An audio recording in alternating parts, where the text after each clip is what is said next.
Hi guys, so today I want to talk about the 3 most common pronunciation errors that Hong Kong speakers of English make are going to make it difficult for native speakers to understand what you're saying. So the first mistake that a lot of Hong Kong speakers of English make is not clearly distinguishing between the L and the N sound. Happiness, happiless. I'll say it again. Happiness, happiless. Can you hear the difference? Which one is correct? Yeah, it should be happiness, right, with the N.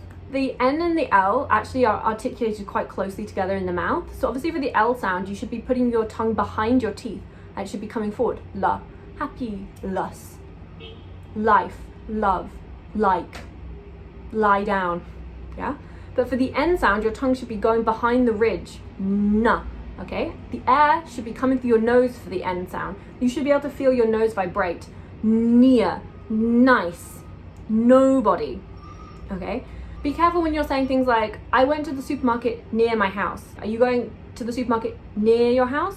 Or are you going to the supermarket near your house? So if you're not putting enough vibration into your nose for the N sound, it's gonna sound to a native speaker like you're mixing it up with an L. This is a common problem Hong Kong speakers make. Second common problem, maybe you can guess it, maybe you've heard people talk about this before, is the difference between the R sound and the L sound. Now I've heard a lot of Hong Kong people speaking English who have difficulty articulating the word problem. So I hear a lot of people going problem, and it's becoming too round and it's becoming too L-like. Instead of, you've got to have that clear R, problem, okay? It's difficult because you're going from an R to an O sound, which is challenging, but it's just something to be really careful of. So we talked about the L before, should be right at the front of your mouth, la, like, love, live. For R is almost completely the opposite. Your tongue should be low and it should be back in your mouth. You should be able to feel your throat vibrate. Right, rider, rough.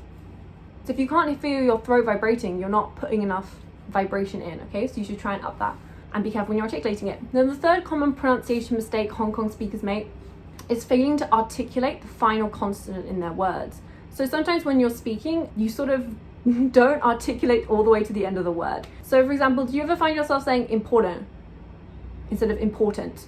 Or effects instead of effects? Music instead of music. Now I've heard these a lot in speech, so some of it could be because this is an ingrained habit that you have, and when you're speaking fast you're not concentrating on fully articulating all the sounds in the word and you're just focusing on keeping up your speed. This is something to be really careful of because it can confuse native speakers when they're listening to you if you've not clearly got that final consonant coming out in words. Try it for yourself. Are you saying important? You're saying important. So those are the 3 most common pronunciation errors that Hong Kong speakers of English make. How many of those mistakes do you think you make yourself? And if you have any questions, you can leave them in the comments and we can talk more about this again. Bye.